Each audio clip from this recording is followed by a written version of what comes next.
Hey everyone, welcome back to the channel. Today, we're re-diving deep into a topic that affects almost all of us, the illusion of instant gratification. We live in a world where everything is just a tap away. Hungry, tap food's on its way. Bored, tap a new movie starts playing.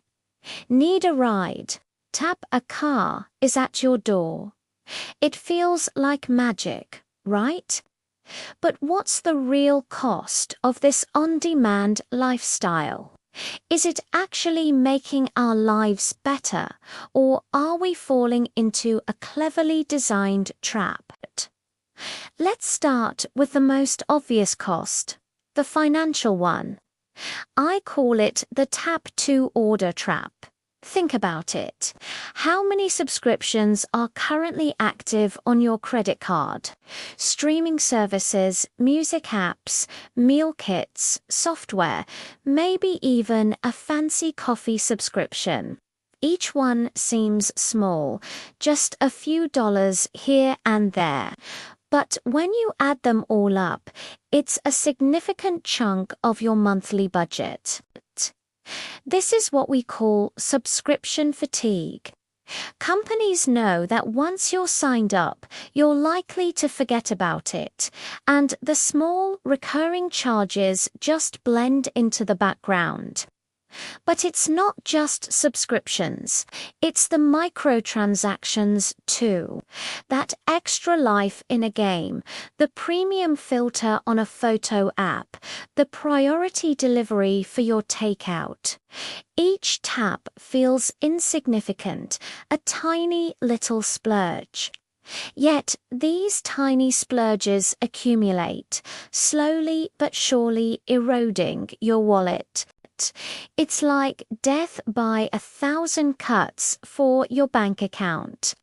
You work hard for your money, but these apps have mastered the art of making you part with it almost unconsciously. The convenience is the bait, and the hook is the seamless, frictionless payment process that makes you forget you're even spending real money.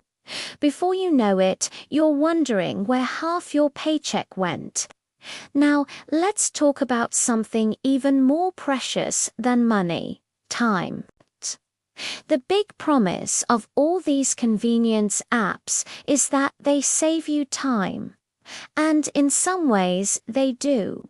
You don't have to drive to the restaurant, wait in line, and drive back. But have you ever stopped to consider the time paradox? Are these apps truly saving you time, or are they just rearranging it?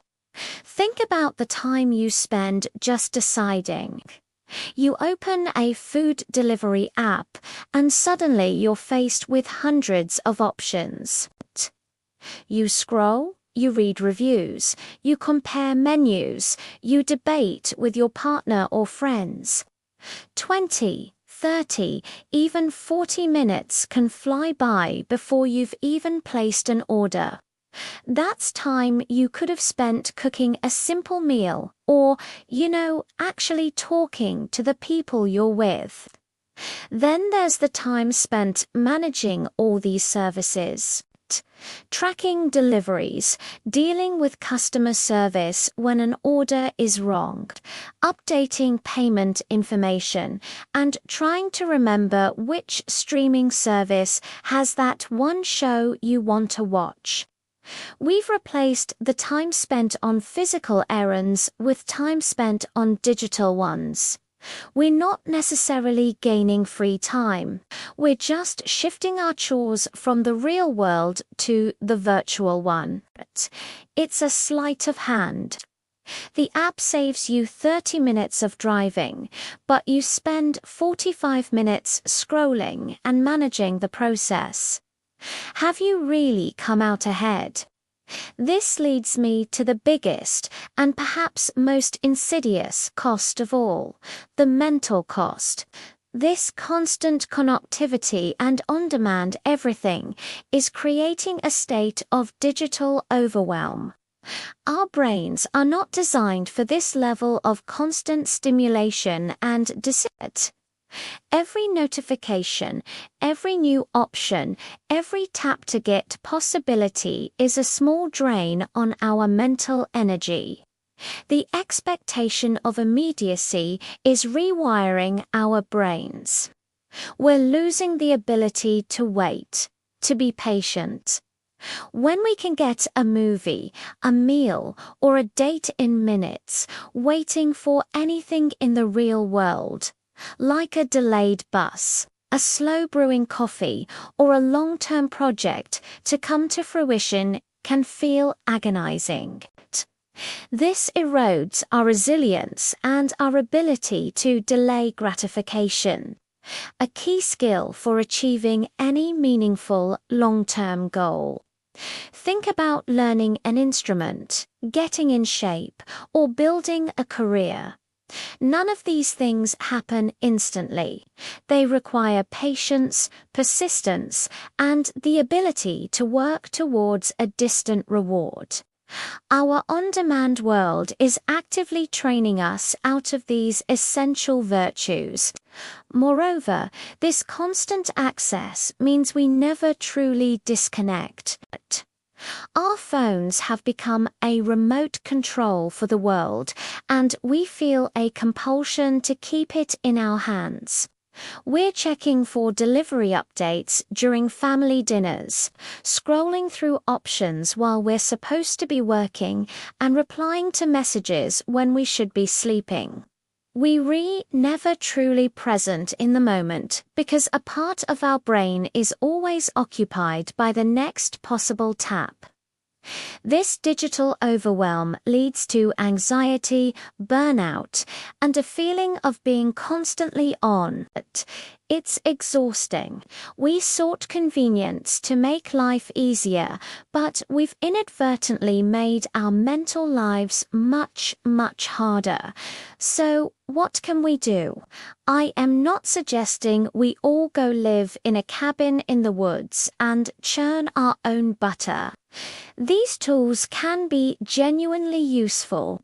The key is to move from unconscious consumption to mindful usage. It's about taking back control. First, let's tackle the financial drain. Do a subscription audit. Once a month, go through your bank or credit card statements and look at all the recurring charges. Ask yourself, do I still use this? Does it bring me real value? Be ruthless. Cancel the ones that don't make the cut. For microtransactions, set a rule for yourself. For example, add an item to your online cart but wait 24 hours before buying it. That little bit of friction gives your brain time to decide if you really need it, breaking the spell of instant gratification. Second, reclaim your time. Set boundaries.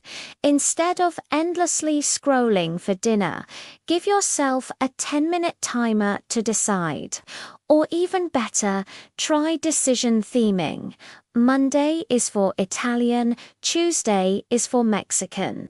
This drastically cuts down the choice paralysis.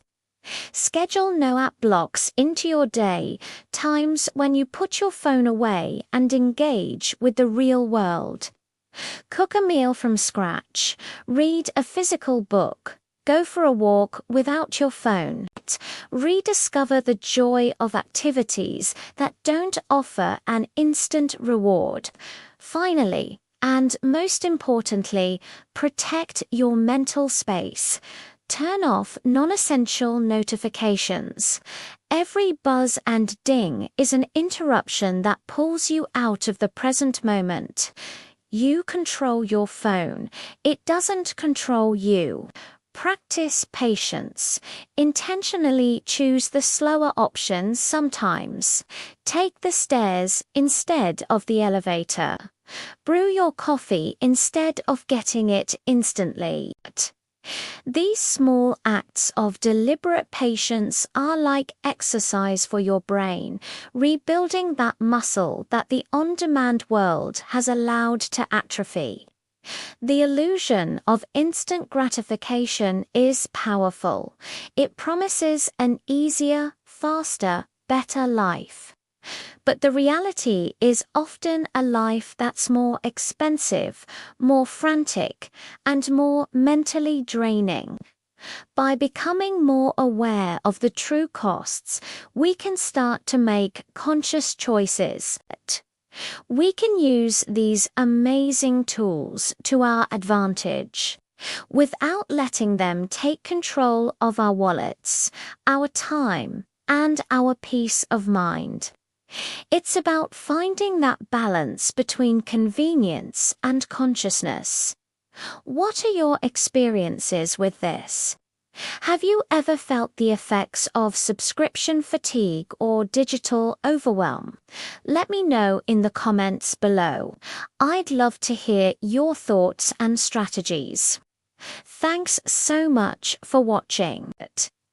If you found this video helpful, please give it a thumbs up and consider subscribing for more content on living a more mindful and intentional life. See you in the next one.